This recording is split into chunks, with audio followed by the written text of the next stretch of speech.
What are you doing on YouTube? Get over here. It's April. You should be out, going to the beach, tearing it up at the nightclub, getting fresh air. This is David from Sunward Hobbies telling you to get out there and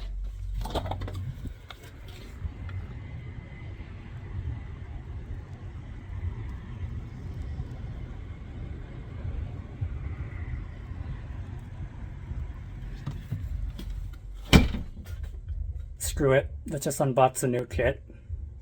Alright everyone, so what I will be unboxing today is Hobby Boss's brand new 1/48 scale B-24J Liberator. Liberator, of course, one of two famous American Second World War bombers. I'm sure you've heard of the other one, the star of the current Masters of the Air show. The B-24, of course, not as famous as the other one, but it did have its place in the war. It had its modifications as well. It could carry a heavier bomb load, it was faster, and just by looking at it you can tell it was a bit more spacious for that poor crew inside. Not much though. Anyway, that all out of the way.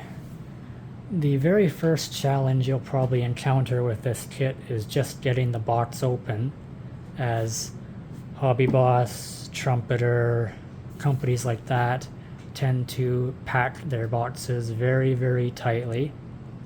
So I've spared you that and just opened it off screen.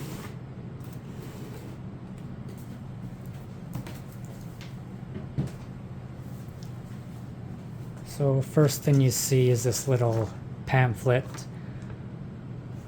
This is just Hobby Boss showing off what else you can buy from them.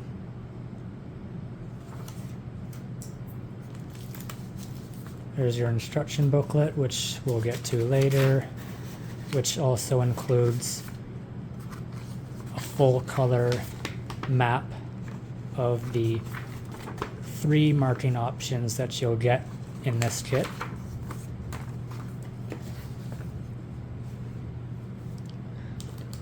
Very first sprue here,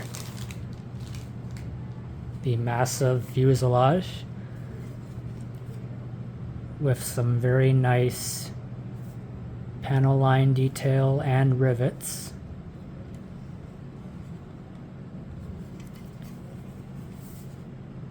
And on the inside you get the interior framing, basically from bombardier quarters all the way to tail gun.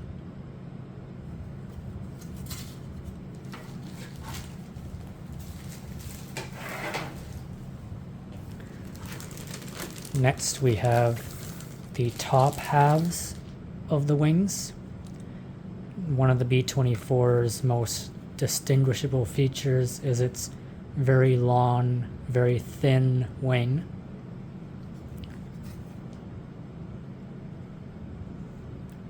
And again, some nice panel lines and rivets.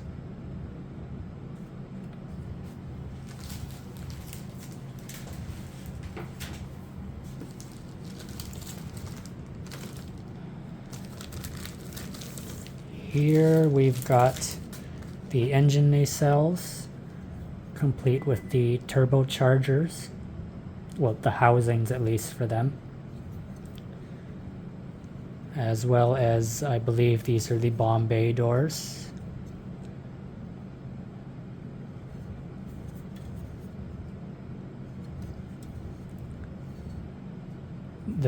These long bits here look like the elevators.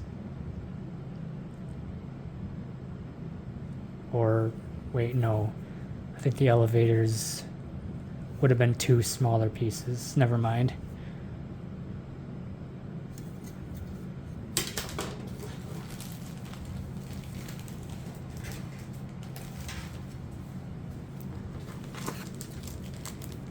Another thing Hobby Boss Trumpeter, what they like to do is, it's very nice of them, they cover up any delicate pieces with some of this styrofoam.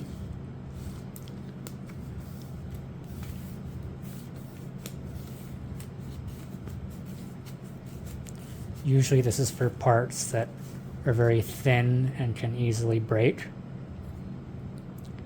like these bulkheads for the Bombay.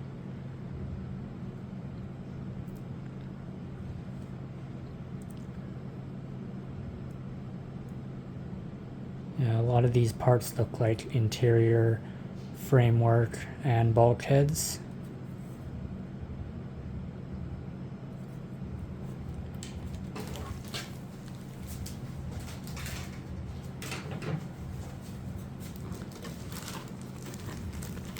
Okay, here we go.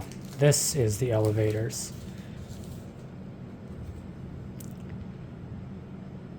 Yet another distinguishable feature of the Liberator was its twin tail fins, much akin to its British ally, the Lancaster.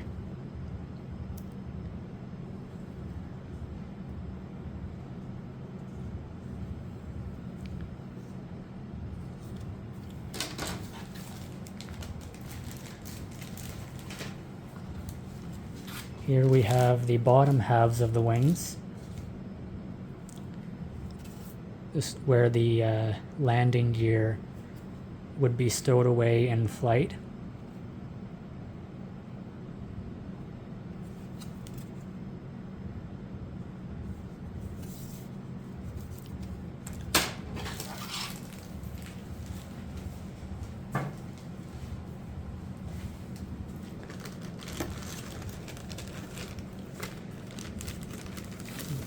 You got a pair of identical sprues here, which looks to be entirely made of engine parts.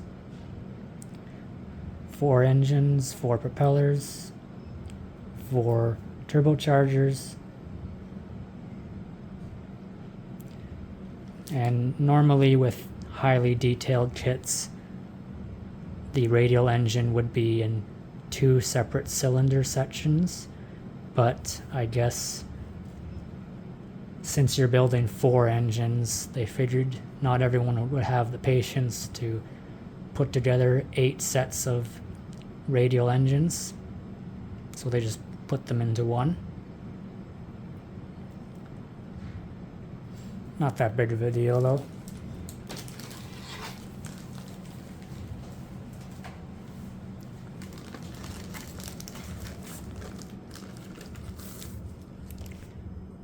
Here's another generous feature from Hobby Boss.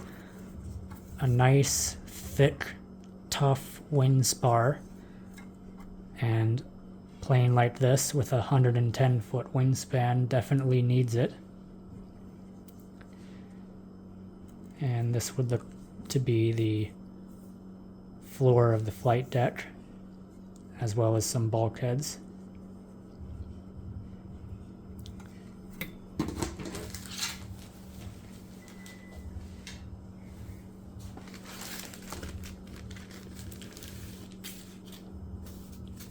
Another well-protected sprue here. Let's see what's in this one. Yes. Again, identical. This is all your bombs, oxygen tanks, and oh wow, they even include the little propellers at the back of each bomb.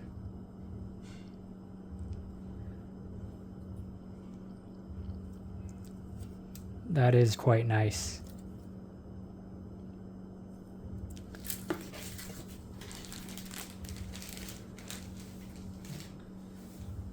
Now you're probably wondering what's inside the pizza box. It's not pepperoni. It's more sprues.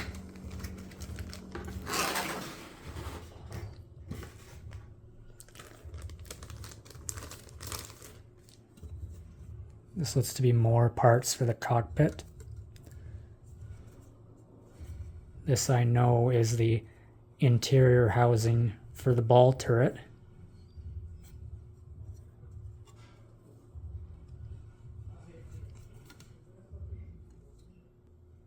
A nice detail with the ribbing here.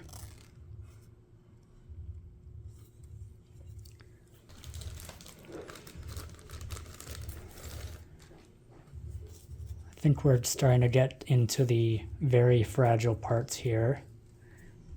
That would explain why it was put in this box within a box.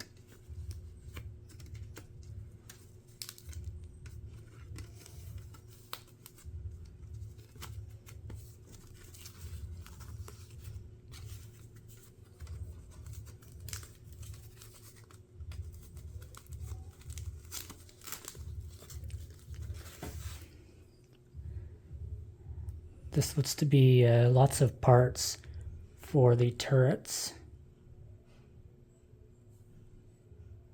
Little flash. You're slacking off, Hobby Boss.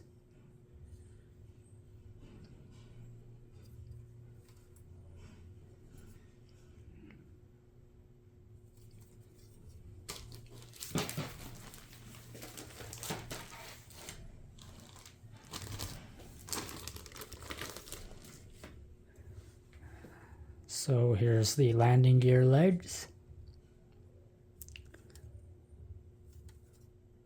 And basically a bunch more interior parts. Probably also for turrets.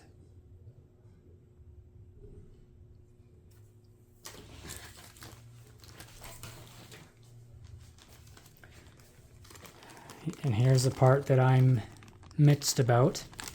On the one hand, you've got gun belts made of rubber, which is very handy as you know, gun belts are very flexible and they can swirl all over the place, so rubber is perfect for that. On the other hand, the wheels or tires are also rubber, which I am not really a fan of for model kits. I mean, with rubber tires, you can't do that weighted tire effect. You basically just have to go with what you got.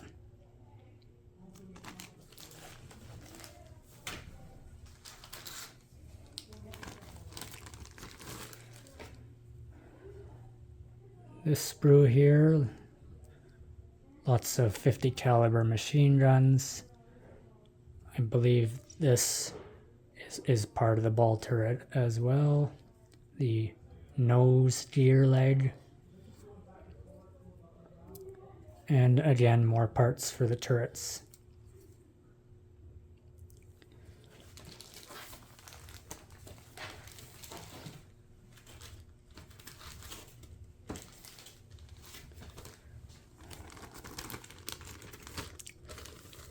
Alright, the last gray plastic sprue here, we've got the doors for the side gunners.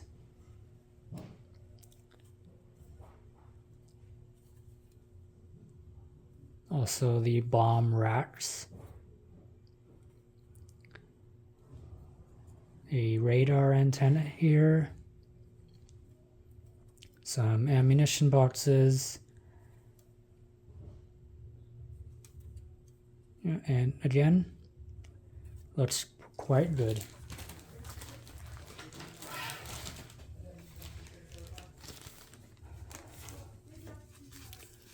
This would be the clear plastic parts now.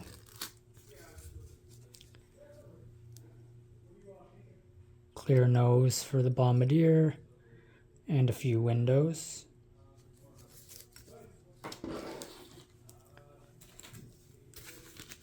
And then the rest of the clear plastic, no doubt.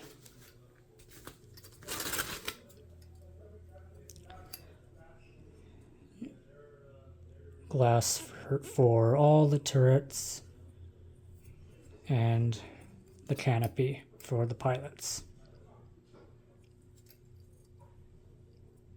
and looks quite clear, as you would expect for a modern kit.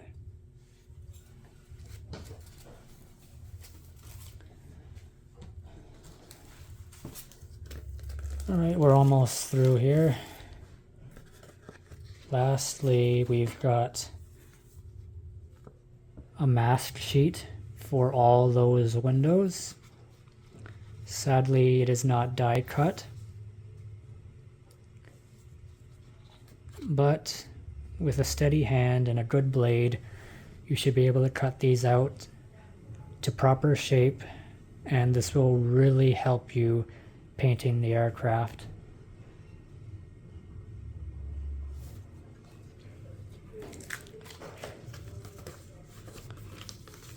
And here we've got the decals.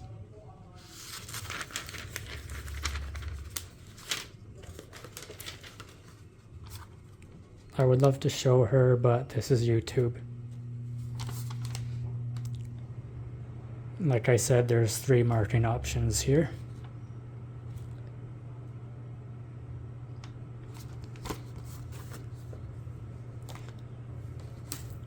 And very lastly, the photo-etched fret, which really isn't much.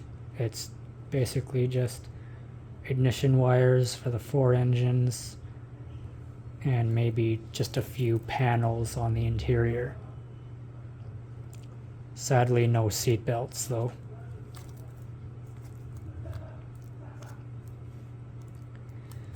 Alright, so that's all the parts. Now we're going to take a look at the instructions.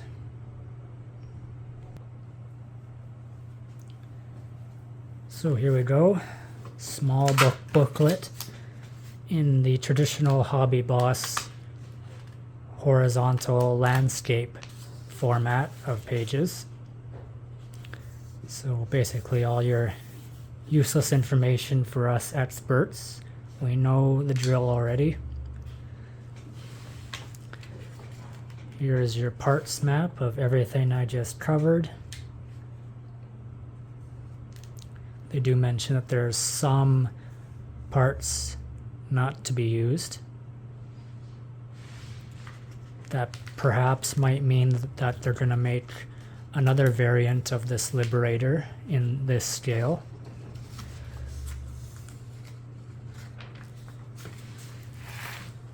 So very first step is attaching some interior detail inside the entire fuselage, like windows, panels, access bars. It'll all be painted in the usual US interior green, with the exception of the bomb bay, which they say here will be neutral gray. But I think that's only going to be for if you're doing the olive drab versions. If you're doing the bare metal one, I imagine it's either going to also be bare metal or interior green. And basically that continues, adding oxygen tanks, a few 50 caliber machine guns, stuff like that. Just continues on and on. Alright, then you move on to the cockpit.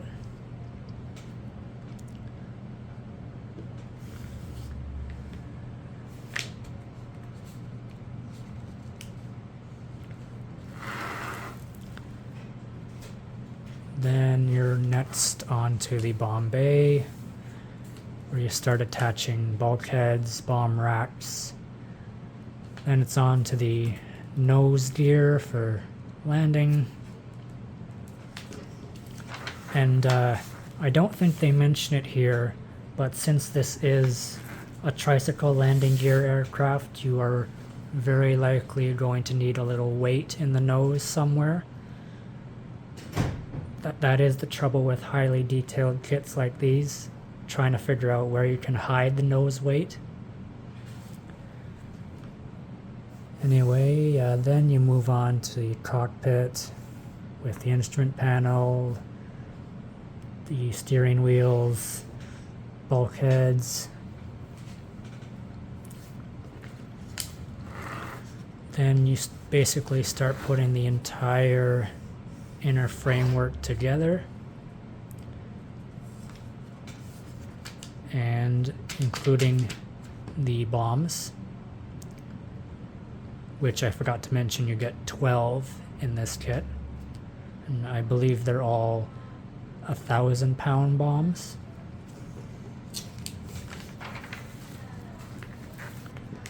Then you're basically attaching everything onto one side of the fuselage.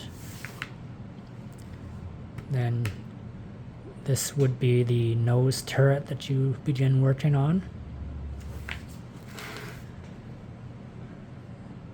And that would be, I guess, what we call it, the attachment point for the ball turret.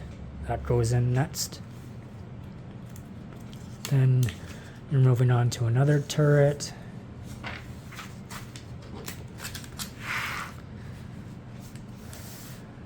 That's the nose turret completed. Then you start working on the ball turret. You know, the guy you didn't want to be on a B-24.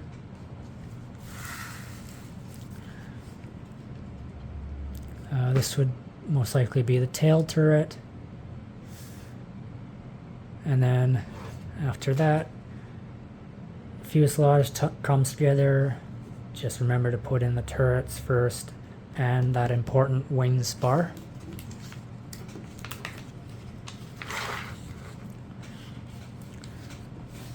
Next, the bomb bay doors go on, and you have the choice of having them open or closed. Also, the ball turret, you have the choice there of having him deployed or placed inside the fuselage.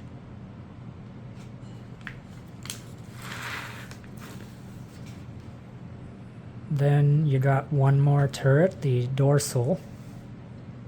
That'll go on after the fuselage halves are put together, as well as the canopy and the little lookout dome window.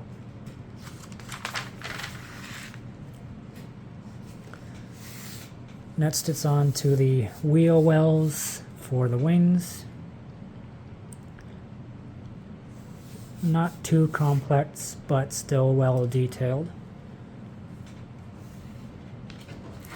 Then it's on to the engines and the engine nacelles, as well as the turbochargers, and then the landing gear.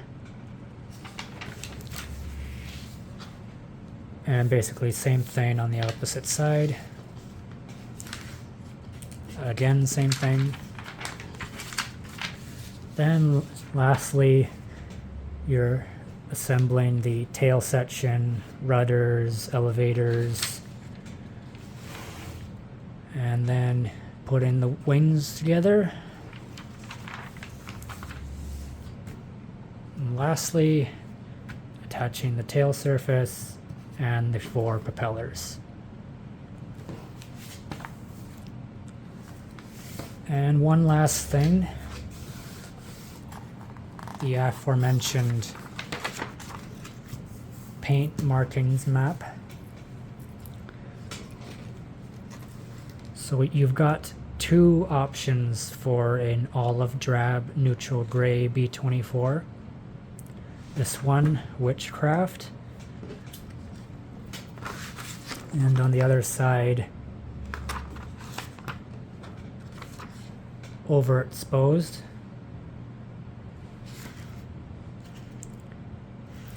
And one bare metal option with Donald Duck on it, and of course a pin-up girl.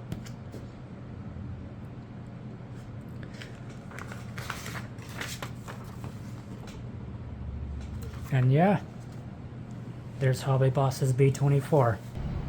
In conclusion, Hobby Boss has made a pretty good rendition of the B-24. Some might say that it's just a descaling of their 32nd scale kit from a few years ago, which they say had some inaccuracies in it, but I don't know. I'm not a rivet counter. Anyway, I approve, and you can judge it for yourself by picking one up at Sunward Hobbies in store or online. But promise me that you're going to get out there and enjoy life as soon as weather permits. Anyway, this is David from Sunward Hobbies. Thanks for watching. Make sure to comment, like, and subscribe. And until the next one, adios.